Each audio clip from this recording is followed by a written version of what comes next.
The poison of corporate-controlled information is pervasive within the American media landscape, which makes the Laura Flanders Show one of the most important places that we can go to understand how power works, the reality around us, and how to resist. This is Chris Hedges, and I listen to the Laura Flanders Show.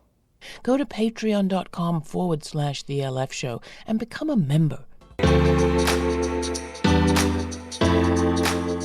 Hi, I'm Laura, and this is the Laura Flanders Show, a TV and radio program that shines a light on the solutions of tomorrow today. We report on the people and movements driving systemic change from the worlds of politics, arts, and entrepreneurship. Welcome. Thousands of Americans recently received direct stimulus payments from their government as part of the Biden administration's American Rescue Plan to address unemployment and poverty exacerbated by the COVID pandemic. But what if direct payments like those came every month as a way to combat structural inequality, racism, and sexism?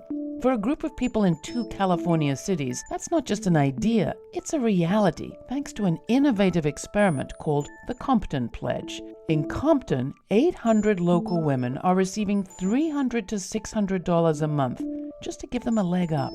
The money, which until now has been privately raised, is deposited via direct debit card, Venmo, direct deposit, or whatever works best for the women. And it isn't intended to replace, nor does it replace, any other supplements they might get from government. So far, unemployment is down 50% since the program began, and the idea, which it turns out has deep roots in American history, is paying off for the recipients and the community. It's also getting serious attention well beyond California, as we'll see. Today, we'll meet some of the women who are receiving the funds and speak with Compton's Mayor, Aja Brown, as well as former Stockton Mayor Michael Tubbs, founder of Mayors for a Guaranteed Income, who is the first big city mayor in the U.S. to experiment like this.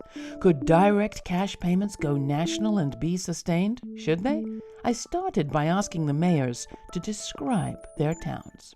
Mayor Aja Brown, representing the great city of Compton. What I love about Compton most are the people. We are a resilient people, strong, have been through a lot and continue to persevere. We're very diverse. Our history is rich. We're over 137 years old. We are in the direct center of Los Angeles County, surrounded by goods movement, transportation, airports. We're about 8 miles from the beach, so we get sea breezes. It's just a wonderful city. Hello, my name is Michael Tubbs. I am the former mayor of the city of Stockton, California. I'm so excited to be on with my sister mayor, big sister mayor, Mayor Aja Brown in Compton, particularly because when people see me and hear Stockton, they assume I'm saying Compton. So I've been called the mayor of Compton, California, for the past 4 years as well. What I love about Stockton is that Stockton is in the Central Valley. So it's in sort of a part of California that people think of as rural, but it's actually a real urban city. It's a city of about 315,000 people. And in 2019, it was named the most diverse city in this country, which means that the entire world was in my hometown. Both of you have picked up on the idea of direct cash payments, and it's heartening to see how much discussion there is of this idea nationally now. But when you were initiating your program in Stockton, Mayor Tubbs, that wasn't the case. You were the first, February 2019. The story of the idea is much older than people know. It didn't just get born with Andrew Yang.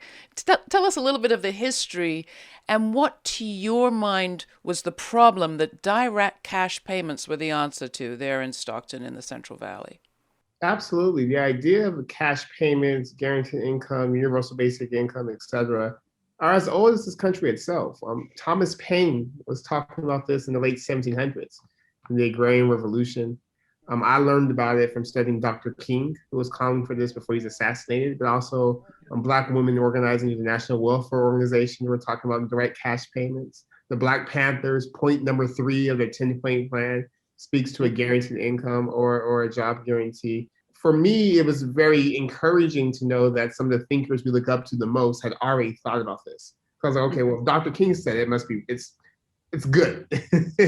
and the problem we're trying to solve is that just like so many communities throughout this country, Stockton has a high amount of not just poverty, but also economic insecurity.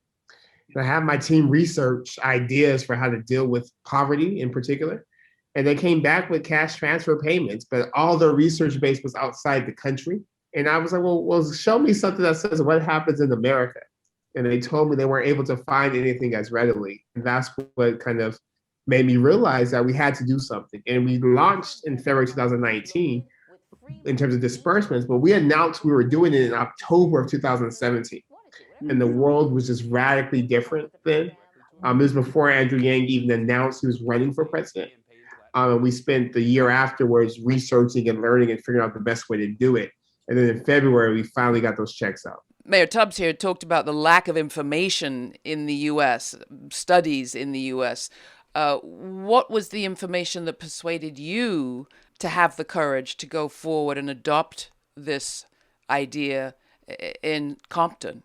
Really, my brother mayor stepping into the fire and really pioneering this concept in the more recent times. I've always supported him, and we've worked together and supported one another. And so I saw him take a lot of heat for implementing the pilot in Stockton. And I thought that, number one, it was worth moving forward for the benefit of my constituents.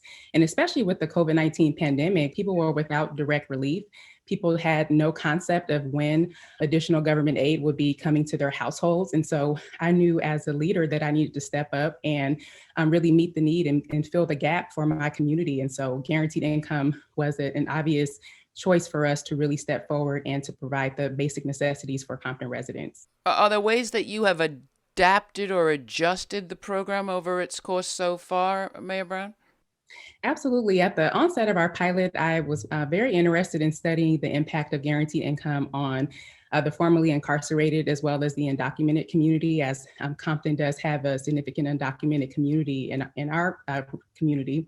And I also thought it was important to really focus on providing wellness and also financial health resources to our constituents. And so we committed to providing a benefits portal. So we were also providing cash, but also providing resources so that we could really understand if we could influence financial practices by providing not only direct cash, but also information and resources to help fill the gaps from knowledge. How does it work, nuts and bolts? We actually were able to gather the socioeconomic data of our community, and we focused on those that were beneath or around the poverty line. And so there was a lottery process selected by our third-party researchers. And so we did not hand select people. It was completely by chance randomized. However, we really wanted to focus on ensuring that not only those that were lower income were eligible, but also that the undocumented and the formerly incarcerated, which usually are excluded from social wellness programs.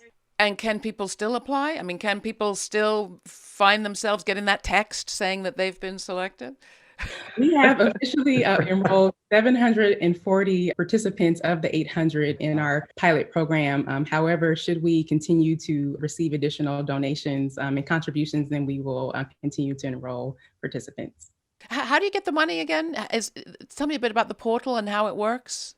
So one of our partners is the Fund for Guaranteed Income, which created a benefits portal, and it actually creates an access. So people that were unbanked, they now have free checking accounts. They can actually get Cash App, they can get Venmo, any way that people can receive money, they can do that digitally, or they can actually pick up cash. This comes to the surprises in the results from these experiments. And I want to start with you, it's only right, Mayor Tubbs. In what ways were you surprised by what happened? I mean, there are all sorts of stereotypes out there about how if you give people a basic income, they'll just stop working, they'll get lazy, there'll be no initiative, they'll have no sense of themselves. Did people just sit around? As folks who grew up, were raised by, became the people we are, the leaders we are, based off people who are economically insecure, based off the learnings of people who didn't have money. That none of the findings really surprised me because they spoke to what I saw my entire life. Like I knew $500 wasn't enough to make people stop working, right? Like that, when people would tell me that, I would always be confused in interviews. Like, what am I missing? Like, I literally do not see the world in a way where $500 is enough to not work anymore, or people don't want to work and contribute. And I remember even before the data would come out, I would say, no, I think people are going to work more.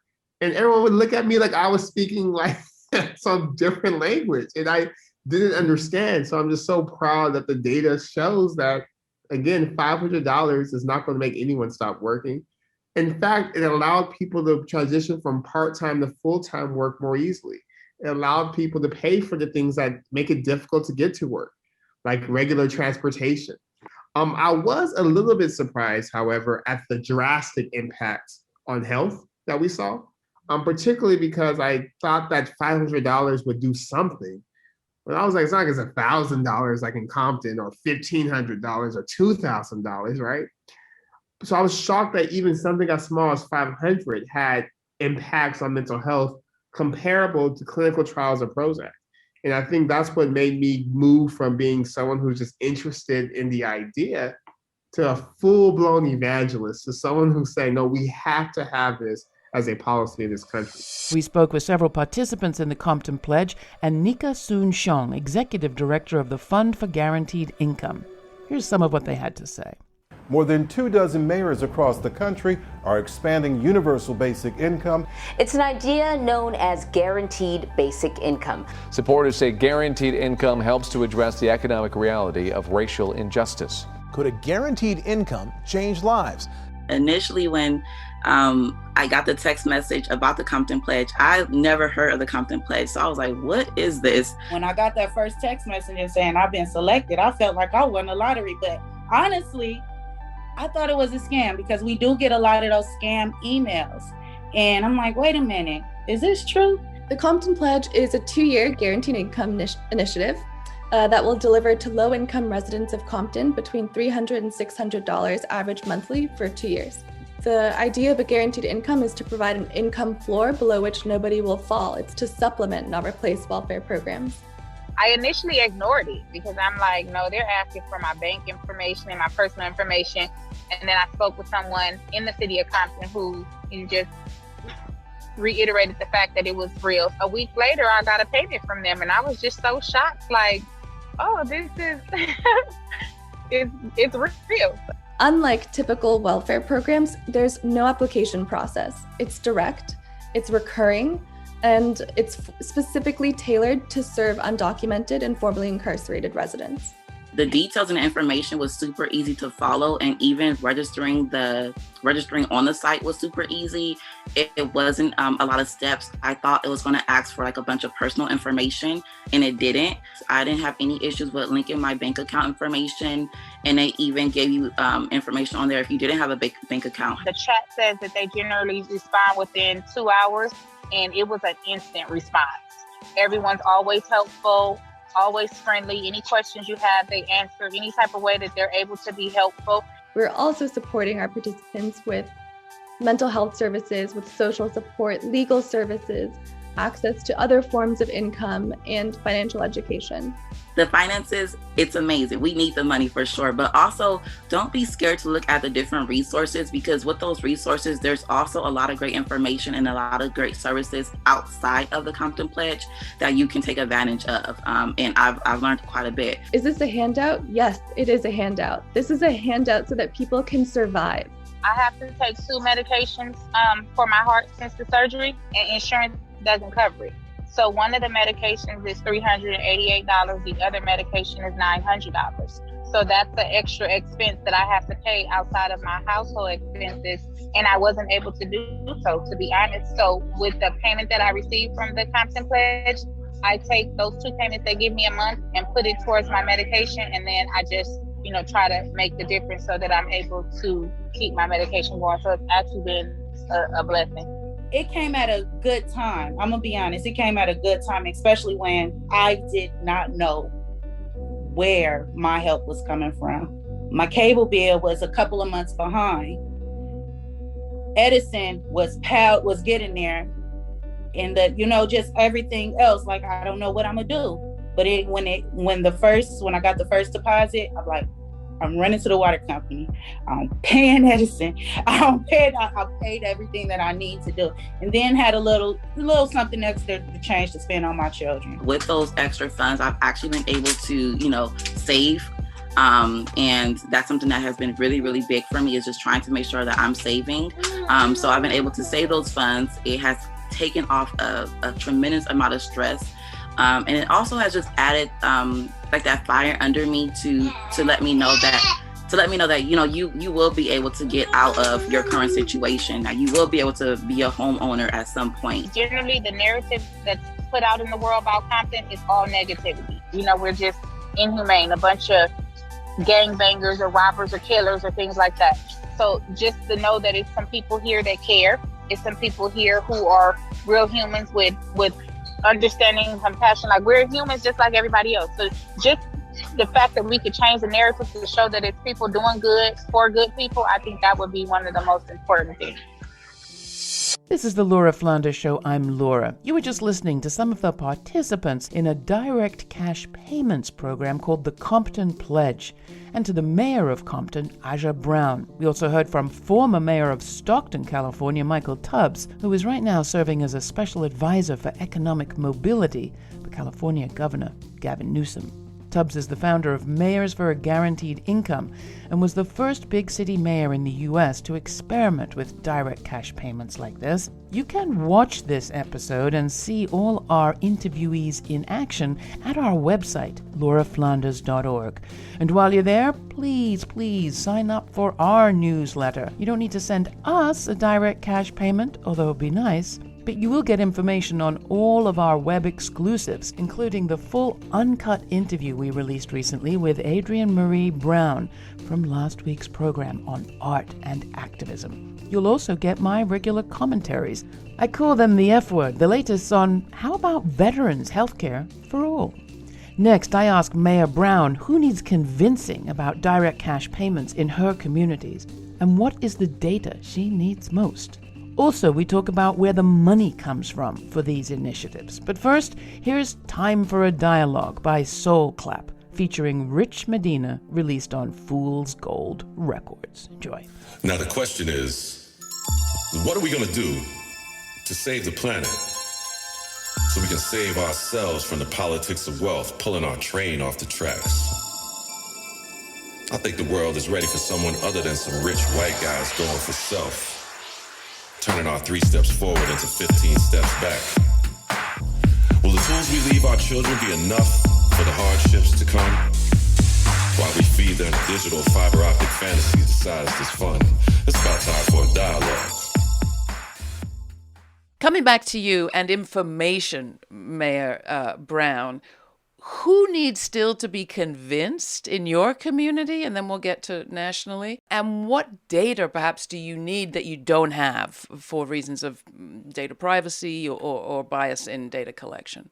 There was a little bit of consternation, just really not understanding guaranteed income and the concept and how it relates to universal basic income. So there were just a few misnomers, but after we had an education campaign and after residents quite frankly, started to receive their disbursements, they were able to educate their own community constituents, and even people that weren't able to receive the funding, they were immediate supporters when they were able to see just, number one, the program is real and just the impact that it had on families that really had no other lifeline. I think on the broader, some of the data gaps that are missing, we're specifically in Compton looking to the undocumented and the formerly incarcerated community in terms if there's some issues with data privacy and really not having the opportunity to bypass some of those restrictions. But we're hoping that with our particular pilot that we'll also be able to answer some of those questions and add to the broader discussion of what guaranteed income is, not only nationally, but also internationally. So a lot of people are probably wondering by now, where does the money come from? First, you, Mayor Tubbs, where does the money come from? Is it from city taxes? Where? Yeah, when we did the pilot in Stockton, it's before COVID-19 and the American Rescue Plan dollars, so we raised it all philanthropically. So I think we're in this very unique opportunity where mayors are being very bold in piloting, and that requires some foundation and philanthropic support, but also pushing for a federal policy that will be our tax dollars, because local governments can't deficit spend. We have to have a balanced budget. We have to pay our long-term obligations. We have to make sure in California our CalPERS payment is made and made on time. And for that reason, that's why we're saying we're piloting, but we're also putting pressure to create a policy. And I think the child tax credit in the American Rescue Plan is a good first step. We just have to make that permanent and make it for people who don't have kids as well. There are a lot of people whose concerns about the guaranteed basic income come from the thought that this is money from Silicon Valley, and some would be uncharitable and say it's, guilt money from people who have realized they've made an economy that doesn't employ people anymore, and that it may not be very forward-looking. At least it's not grappling in a deep way with the future of our economic system. But what I'm hearing you say, and correct me if I'm wrong, is that this is a catalytic investment by people who want to see something piloted that would ultimately be nationally federalized and coming out of tax revenues. Am I understanding you right? Everyone who's been giving to the Stockton pilot and Marriage for Guaranteed Income know very clearly, I think that taxes should be raised on wealth, that we should probably tax assets, that we should tax these things to pay for these. Because I actually view the things that me and Mayor Brown are doing are great, and the 50 other mayors across the country are great, but they also point to like a policy failure. Like we shouldn't have tax philanthropy for money for people to pay their bills. Like that's such a crazy concept in my opinion. How many mayors are now part of Mayors for Guaranteed Income? Is it all urban inner cities and Central Valley towns like yours? And are all the programs run in the same way? Are they all similarly operated? Yeah, so right now we have 50 mayors. We're announcing 8 sometime this month. California is always going to show out. So you have California. But we also have, to your point, we have St. Paul, Minnesota, under the leadership of Mayor Melvin Carter, who's the first mayor to use public dollars to get his thing off the ground. We have Richmond, Virginia. We have Madison, Wisconsin. We have Gainesville, Florida. We have Gary, Indiana, who just announced their pilot. We have Patterson, New Jersey, who just announced a pilot. So we have a constellation of mayors from big cities and small cities, urban cities, rural cities. What's next? And are the experiments here now being studied around the world so that we don't all only have to read about Finland? I just think it's critical as a nation that we recognize that just because people are in a socioeconomic condition does not mean that they have a different desire for their family, or they have different hopes, or they have different expectations. It's just that they have fewer opportunities and they're compacted by the pressures of poverty. And so I just want people to really understand that guaranteed income provides a space for dignity. It provides a space for people to be able to enact their heart's desires of saving money, of being able to attain dreams and to buy a home and to access the American dream. I think that what's next is that we're going to see, whether it's Compton, Oakland, Columbia, South Carolina, or like wherever, we're going to see similar ways at which a guaranteed income helps. And what's powerful is that I truly believe that no matter who you care about, a guaranteed income is actually going to be helpful. And I think the mayors are going to be powerful messengers in illustrating that. So I think in terms of what's next is that we'll continue pushing for policy. It's always hard to be a national figure and pushing a national idea and keeping your support at home. And Mayor Tubbs, has to be said, you didn't win re-election last time around. Now you're consulting with the governor's office on these questions. Were you disappointed with other things you would have done differently? Do you have advice for the next person who does this work? The status quo has a lot of friends, no matter sort of if it's working or not. So when you're challenging the status quo, you have to be prepared for some backlash. I think that what's necessary in this moment, I think, is leaders. And leaders aren't tied to a title. It's really tied to like an action. So I think although I'm not the mayor of Stockton, I'm still leading on the issues I care about and still doing very similar work.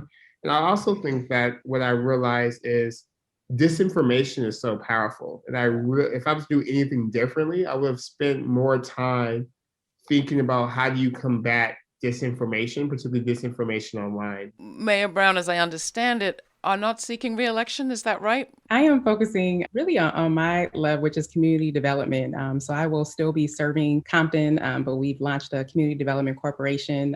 We are also launching a community development financing institution to work hand in hand with the organization, but to really focus on bridging the gap between wealth in our community, generating generational wealth, access to capital, focusing on small business development, really the things that can transform individual lives. And I've loved serving as mayor. It's been a highlight of my professional career, and I will continue and always serve my community, but this is just in a different capacity. I appreciate your contribution, what you're doing, and we're going to keep following the story and see where it goes from here to the world.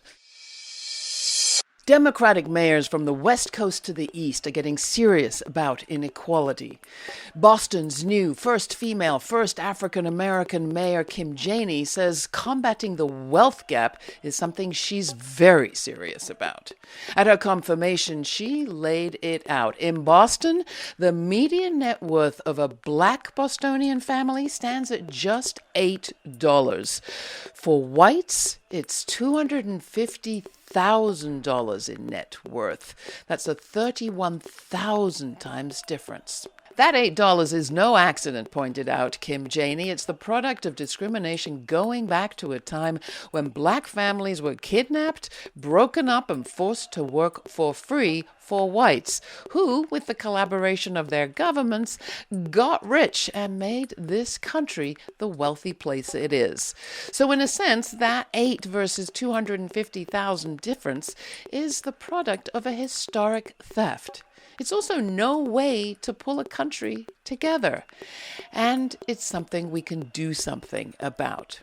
If we knew that $300 or $500 or $600 or $1,000 a month could be the difference between success in life and a family falling into poverty or ill health or homelessness or despair or giving up, isn't that what governments and nations and all that national wealth is for? Or put it another way, if we knew that $300 or $500 or $800 or $1,000 a month could begin to make amends for historic theft and make repair, why wouldn't we do it? Or put it another way, if we knew we could tackle this problem and make our nation better and more whole, and we didn't, what does that say about us? For more information on my guests, Mayors for Guaranteed Income, the Compton Pledge, and all sorts of other direct cash payment schemes taking place around the country, go to our website on patreon.com. That's patreon.com/The LF Show. It's also where you'll get a whole list of suggested reading, watching, and listening related to this episode. And while you're there, you will have the great opportunity to join our team by becoming a producing Patreon partner. All it takes is a few dollars of a cash payment or direct debit to send us the support we need to air this program free on public television and radio all across the country. So how about it? How about giving us a leg up in our distribution to keep this programming advertising and commercial free? Go for it. Make a pledge at patreon.com/The LF Show. A few dollars from you could mean so much to so many. Thanks. And if you're not subscribed to our podcast yet, do it. Then you get my full, uncut interviews from the show. The latest is with Adrienne Marie Brown, author of Pleasure Activism and We Will Not Cancel Us. She was featured recently on the show. You can check it out at our website. Thanks for listening. Stay kind, stay curious. I'm Laura. This show is produced by yours truly, Laura Flanders, Matt Colacello, Jeremiah Cothran, Mercedes Grostiaga, Jeannie Hopper, Nat Needham, David Newman, Rory O'Connor, Charlotte Prager, Ryan Holtz, and Sabrina Artel. Major funding for this program is provided by the Novo, Tomcat, Cloud Mountain, Fonda, Park, Shift Tides, and the Poss Family Foundation, as well as listeners like you. Thanks for listening. Thanks for contributing. Thanks for your ideas. Stay kind. Stay curious. Till the next time, I'm Laura.